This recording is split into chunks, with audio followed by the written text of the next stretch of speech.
O ihr Gläubigen,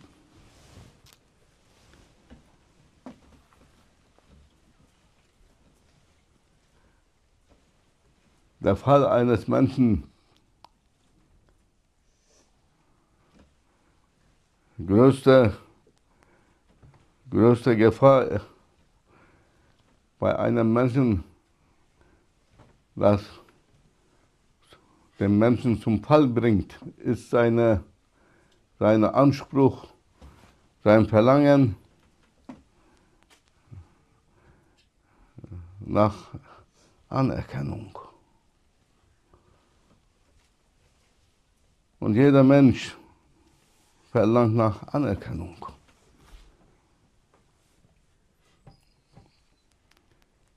Eigentlich jedes Wesen verlangt nach Anerkennung.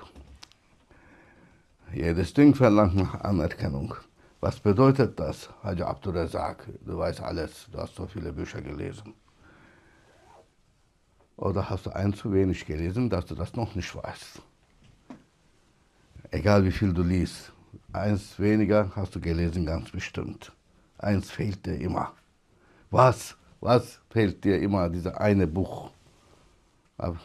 Abdurrazak Efendi, das ist das sprechende Buch.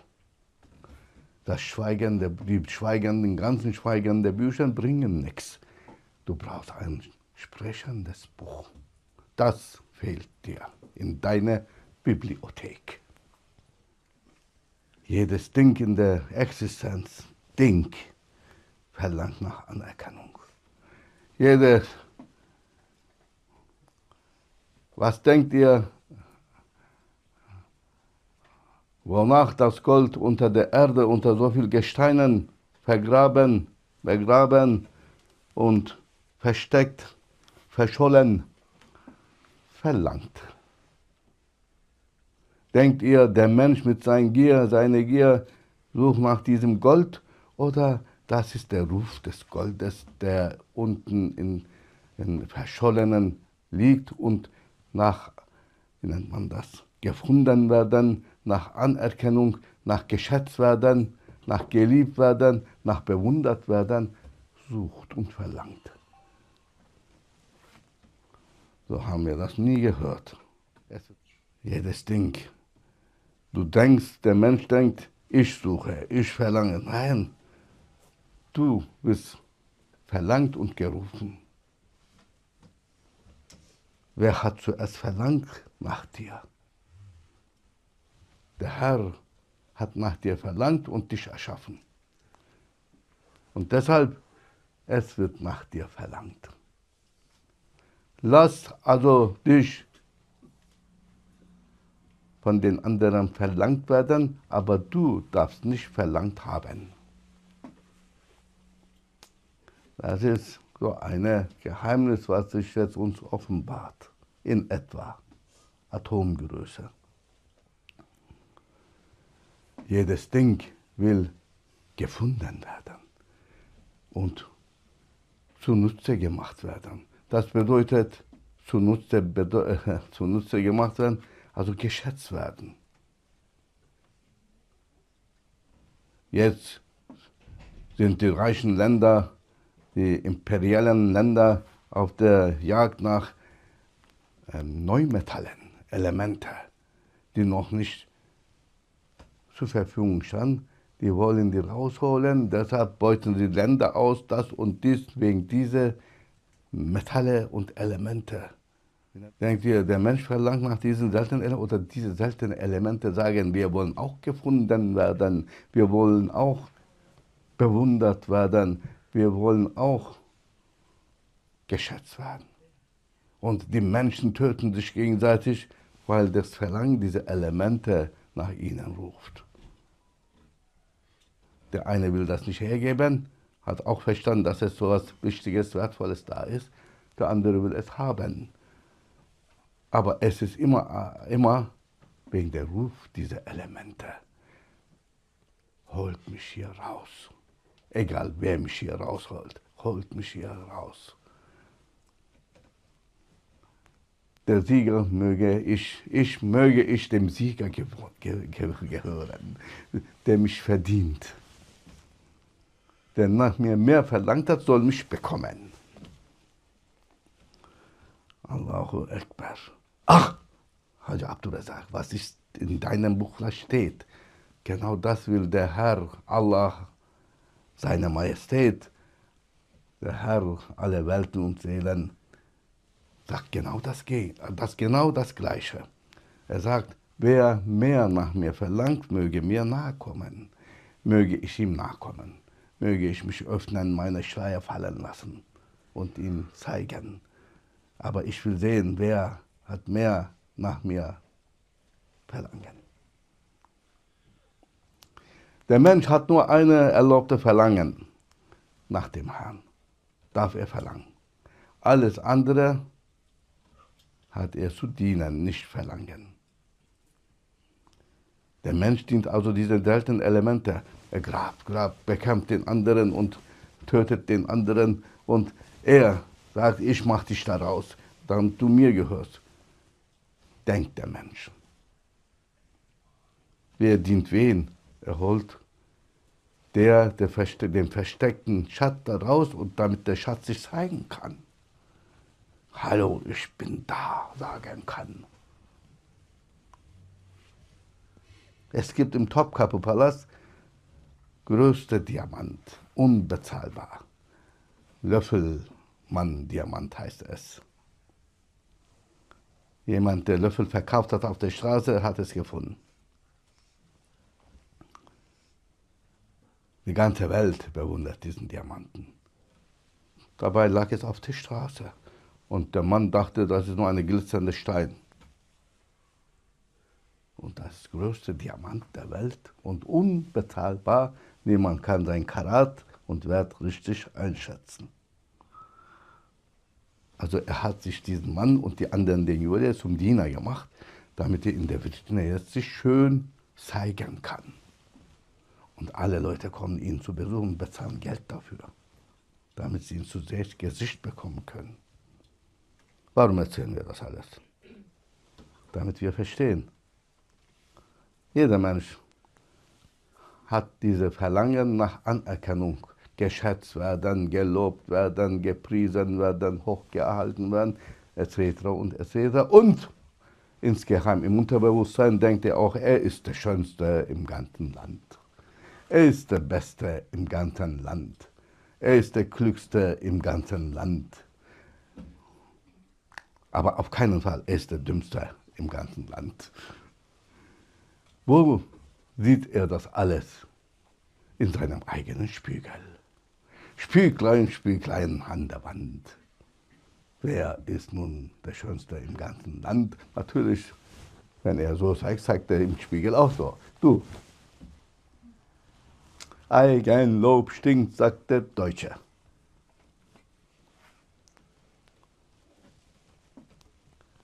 Was hat den ersten Gefallenen in der Existenz zu seinem Fall gebracht? Genau dieser Fall. Seine Eitelkeit, dass er sich immer in seinem eigenen Spiegel angeschaut hat.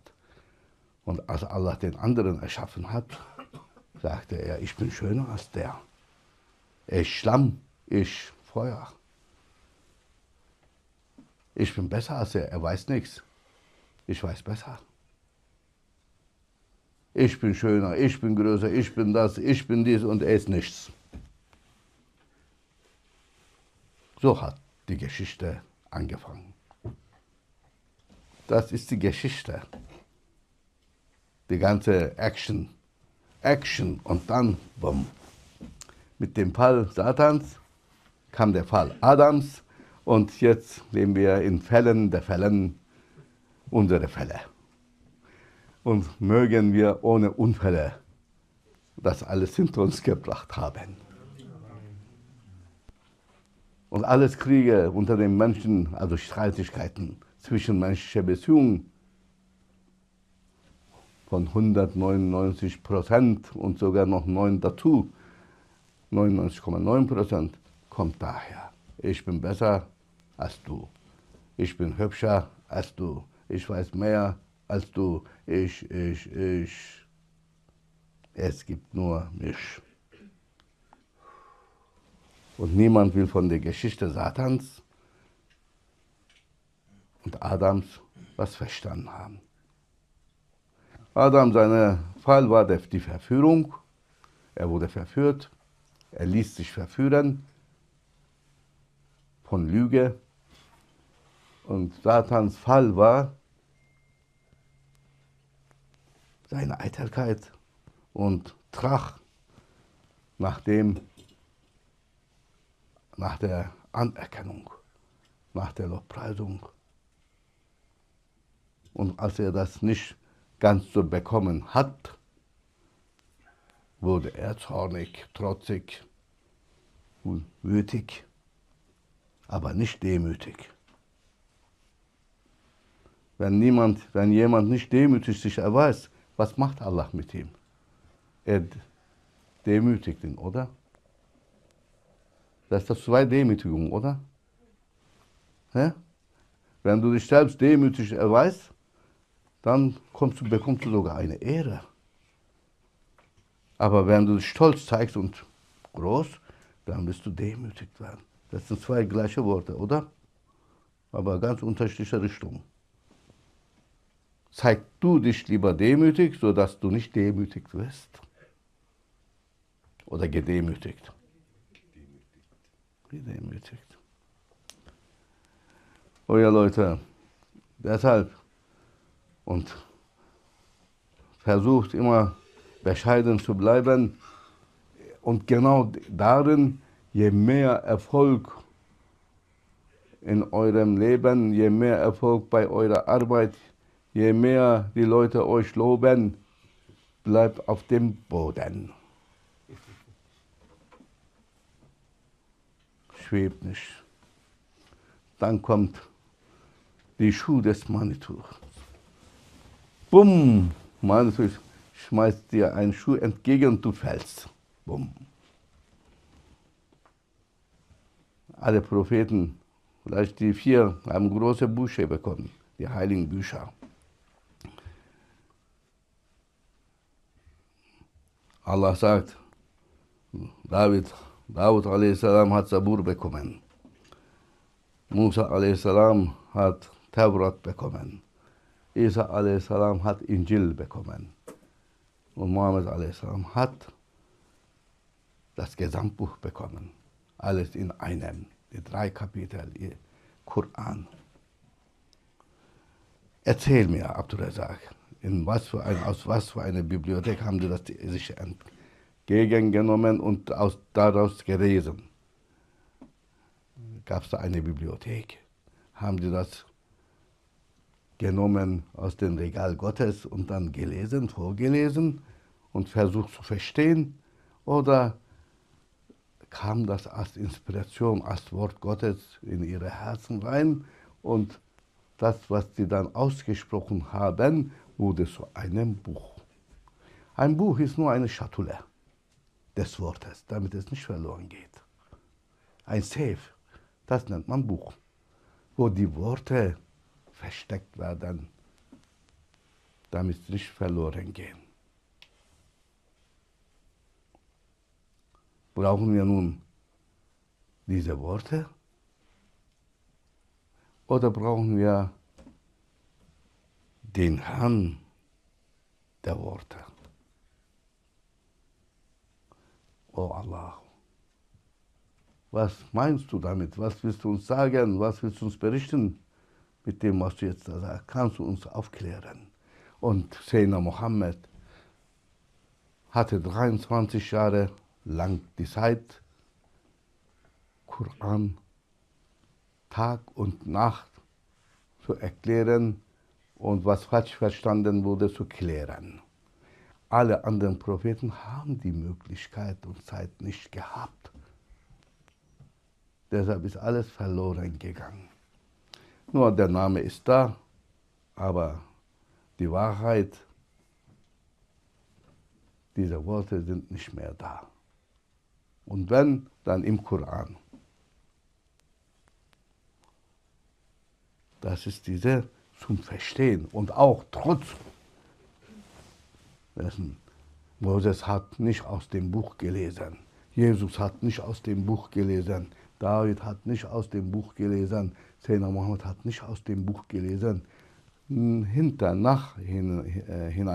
wurde es zu Buch gemacht. Wir kritisieren nicht die Bücher. Nein, wir sollten schon lesen, sollten wir schon. Aber um zu verstehen brauchen wir schon die Quelle dieser ganzen Bücher, das sprechende Buch. Und deshalb sagte Sayyidina Muhammad, alles, was ich zu euch sage, alles, was ich privat und nicht privat, alles Tag und Nacht, was ich erzähle, auch lache und so Joke mache, ist aus dem Koran, hat er gesagt. Ich bin das sprechende Koran. Und der Sheikh, ein wahrer Sheikh, ist genau das Gleiche. Er hat diese Erbe übernommen. Und er kann das alles besser erklären und in Kürze erklären. Du brauchst nicht 1000 Jahre lesen. Hör einfach sein Wort. Schenk ein Ohr, dann hast du schon alles gelernt. Wenn du Ohr schenkst und gehorcht hast. Nicht nur Ohr schenken, du musst auch danach laufen. Wenn du nicht nach dem Wort Gottes läufst und gelaufen bist, dann bist du verlaufen. Hast du dich verlaufen. Mit deinem Wissen. Und du rühmst dich. Ich habe so viele Wissen. Hat Shaitan sich gerühmt, weil er so viel Wissen hatte. Er hat sich gerühmt, weil er besser ausgesehen hat. Und er sagte, der hier, ich bin hübscher. Lass das sein, den anderen zu belehren. Lass das sein, ich bin besser zu sagen. Lass das sein, ich bin schöner zu sagen. Allah weiß, wer schöner, besser ist. Und lasst euch nicht vom Erfolg eurer Arbeit, eures Lebens täuschen und bezaubern. Und dann, dass ihr behauptet, ihr seid die Schönsten und die Besten. Lasst das, die Wirkung ist immer von Allah. Der Erfolg ist von Allah. Estağfirullah. Ve ma tevfiki illa billah aleyhi tevekkaltu ileyhi unib. Wir haben nur eines zu verlangen, hat Allah uns erlaubt, und das nach ihm zu verlangen. Aber nach Anerkennung verlangen, das wird uns immer zum Fall bringen, zum Fallen. Das sollte jetzt gesagt werden. Und immer diese Streitigkeiten unter den Menschen, hauptsächlich unter privaten, zwischenmenschlichen Beziehungen, soziale Beziehungen, kommt daher. Halte Klappe, ich weiß, was ich tue. Halte Klappe, ich weiß besser. Halte Klappe, ich brauche deine Lehre nicht und so weiter. Lasst das sein, lasst euch belehren. Seid euch demütig, das bringt euch höher. Das Ego sagt dir, er hat dich klein gemacht. Sie hat dich klein gemacht. Lass dir das nicht gefallen. Lass dir das gefallen, damit es Allah gefallen hat. Allah mag nämlich die Bescheidenen, die Ergebenen, die keinen Krieg suchen, die nicht nach Streit suchen, die nicht nach seinem Recht behaupten und dann sich gestritten haben. Ach, wenn das nicht die Weltuntergang ist, dann beug dich.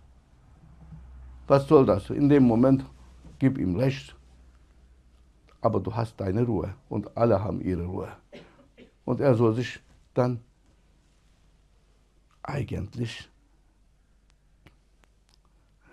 rühmen, dass man ihm Recht gegeben hat und sich freuen, am Ende ist diese Enttäuschung, weil es doch nicht so war.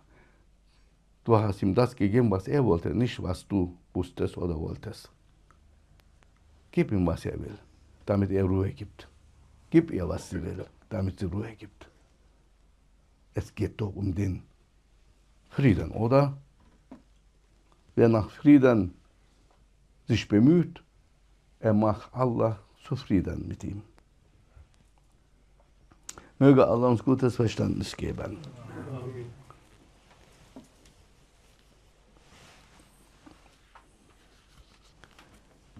Alles Ding in der Existenz hat sogar das Recht nach Anerkennung zu verlangen, aber nicht der Mensch. Der Mensch, weil das andere hat kein Bewusstsein, aber der Mensch hat Allah ihm mit einem Bewusstsein beschenkt. Deshalb lass dich von Allah bewundern und loben. Wie am Anfang deiner Existenz.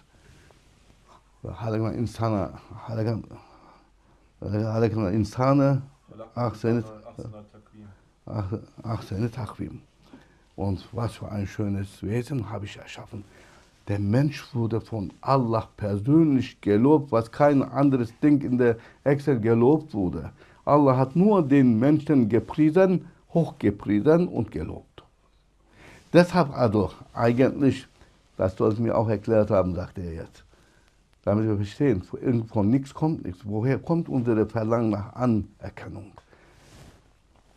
Weil Allah das uns gegeben hat, weil unsere Seele fühlt das, diese Déjà-vu-Zustand zurück, wo er uns erschaffen hat und gelobt und gepriesen hat. Was für ein schönes Wesen. Und das wollen wir von jedem jetzt hören, unbewusst. Ach, jetzt ist das Geheimnis raus. Und ich wollte zu früh abgeschlossen haben. Gut, dass Sie aufpassen. Daher, also sind wir jetzt unschuldig? Nein. Wir erklären nur, woher diese Sucht kommt, diese Sehnsucht nach Anerkennung und diese Verlangen kommt. Und genau das müssen wir bremsen. Bis wann? Bis wir den Zustand erreicht haben, diese Stufe erreicht haben, dass wieder Allah uns lobt. Wie am Anfang, so am Ende. Und alles andere eigentlich ist eine würdelose Anerkennung. Lass dich von Menschen loben, ja, und wenn es nicht gefällt, wenn du auf ihre Hühnerauge trittst, dann loben sie dich nicht mehr. Dann lassen sie dich schön fallen. Und was hat das für einen Wert gehabt dann? Ein König, der entthront wird, ist nicht mehr König. Das Volk lacht ihn aus, ehrt ihn nicht mehr. So schnell kann das gehen. Aber wen Allah ehrt, das ist auf ewig, geht weiter. Jetzt höre ich auch das zum ersten Mal. Deshalb sei nicht klein, denk nicht klein. Und wenn du schon denkst, wenn du wirklich aus dir was machen willst, wenn du wirklich nach Anerkennung suchst, lass dich von Allah anerkannt haben, von Engeln und Allah, dass sie dich loben, Lobpreisen. Was hat die Lobpreisung des anderen Menschen für einen Wert? Am Ende landet ihr beide im Grab und werdet zu Kadaver. Bis zum Grabe vielleicht dieser Lob und dann nichts mehr. Allah, das ist es jetzt. Sei nicht so klein, denk nicht so klein, mach dich nicht so klein. Wenn du schon aus dir etwas machen willst, das alles zu dir gehört und zu dich liebt und lobt, lass das von mir tun. Ich habe dich zuerst geliebt. Ich habe dich zuerst gelobt. Ich habe dich zuerst hochgepriesen. Finde zu dieser Stufe wieder zurück. Das ist dein Job. Verlange nach dieser, wenn du schon nach Anerkennung, verlang nach meiner Anerkennung, sagt Allah, und das ist das Geheimnis. Und wenn jemand von anderen nach Anerkennung verlangt, der wird bestraft werden. Allah, weil er kränkt dann dem Herrn. Er sagt, der weiß nicht, meine Anerkennung zu schätzen, möge er fallen. Dann sollen sie ihn anerkennen und dann wie lange das dauert. Am Ende haben sie nicht richtig zu schätzen gewusst, von wem sie wessen Wort und Anerkennung sie Wert legen sollten. Ich sage zum Beispiel, Andreas, bleib da und pass auf und kontrolliere. Und mach das so. Ich gehe, ich komme dann und er hat ganz anders gemacht. Was ist los, Andreas? Warum ist das anders gelaufen? Ja, kam Abdul Latif dazu und er hat gesagt, mach das so. Dann habe ich gemacht, wie er das wollte. Ach, er hat mein Wort fallen lassen, damit Abdul Latif sein Wort hochgehalten werden kann. Was für eine Wertschätzung. Schau mal, was für eine Wertschätzung. Da können wir anfangen. Da können wir schon anfangen zu lernen und zu Vergleiche zu machen, wessen Wort und wessen Wertschätzung wir wertschätzen sollten, Wert legen sollten. Darum geht es. Und Allah sagt, ich habe dich für mich erschaffen, Ende aus. Und wer woanders nach anders guckt und von jemand anderen, von etwas anderes Liebe und Respekt erweisen bekommen will, der wird fallen und leiden. Das ist das Geheimnis und die Weisheit, warum wir leiden. Und alles nicht so gut leiden können.